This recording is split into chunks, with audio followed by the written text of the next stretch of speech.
अध्याय 13 काल। निम्नलिखित वाक्यों को ध्यानपूर्वक पढ़िए।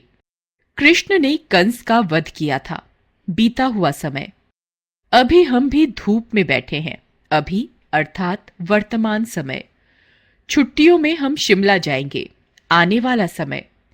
इन वाक्यों में क्रिया के विभिन्न रूप उसके होने के अलग अलग समय को व्यक्त कर रहे हैं। इस प्रकार हम कह सकते हैं कि क्रिया के जिस रूप से कार्य के करने या होने के समय का बोध होता है, उस समय को ही व्याकरण में काल कहते हैं। काल के भेद। समय की इसी विविधता के आधार पर क्रिया के समय अर्थात काल का वर्गीकरण निम्न प्रकार किया गया है। काल, भूतकाल, वर्तमान काल, भविष्यत काल।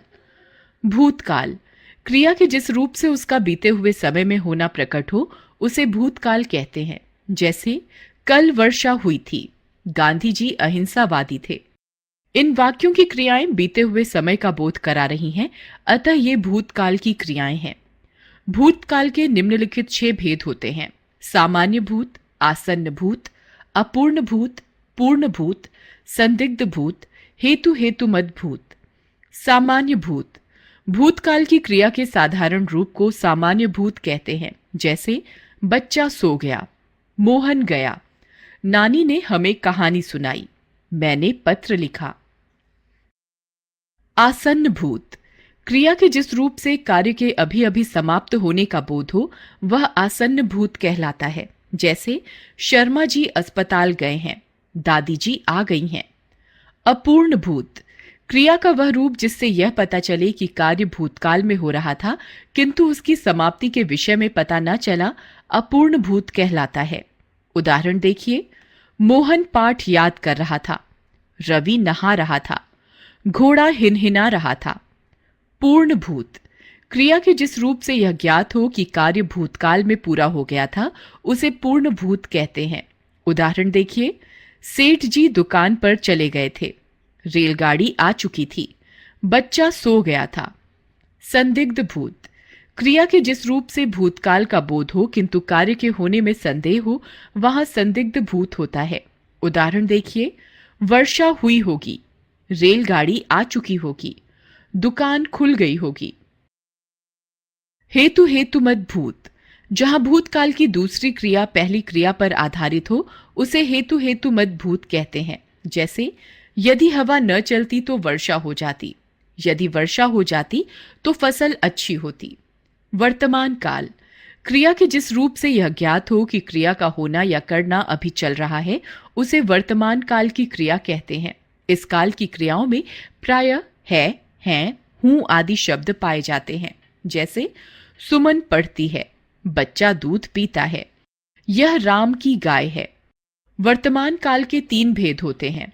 सामान्य वर्तमान, क्रिया के जिस रूप से कार्य के वर्तमान काल में सामान्य रूप से होने का पता चले, उसे सामान्य वर्तमान कहते हैं। जैसे पक्षी उड़ते हैं, मैं सेब खाता हूं, सुरेश प्रातः शीघ्र उठ जाता है।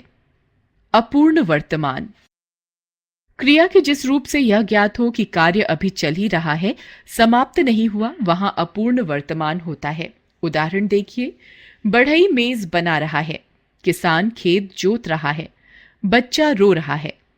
संदिग्ध वर्तमान, क्रिया के जिस रूप से वर्तमान काल की क्रिया के होने में संदेह पाया जाए, उसे संदिग्ध वर्तमान काल कहते हैं। उदाहरण देखिए।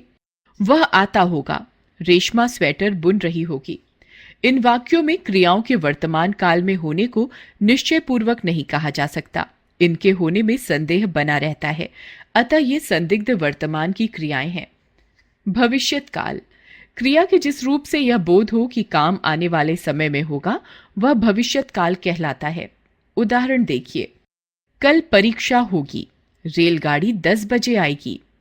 भविष्यत काल के 2 भेद होते हैं। सामान्य भविष्यत, संभाव्य भविष्यत। सामान्य भविष्यत, क्रिया के जिस रूप से आने वाले समय में क्रिया का सामान्य रूप से होना पाया जाए, उसे सामान्य भविष्यत कहते हैं। जैसे पिताजी पत्र लिखेंगे, कल हम पिकनिक पर जाएंगे। संभाव्य भविष्यत, जब आने वाले समय में क्रिया के होने या करने की संभावना पाई जाए, तब संभाव्य भविष्यत होता है। उदाहरण देखिए। हो सकता है कल वर्षा हो। शायद मेहमान कल आएं।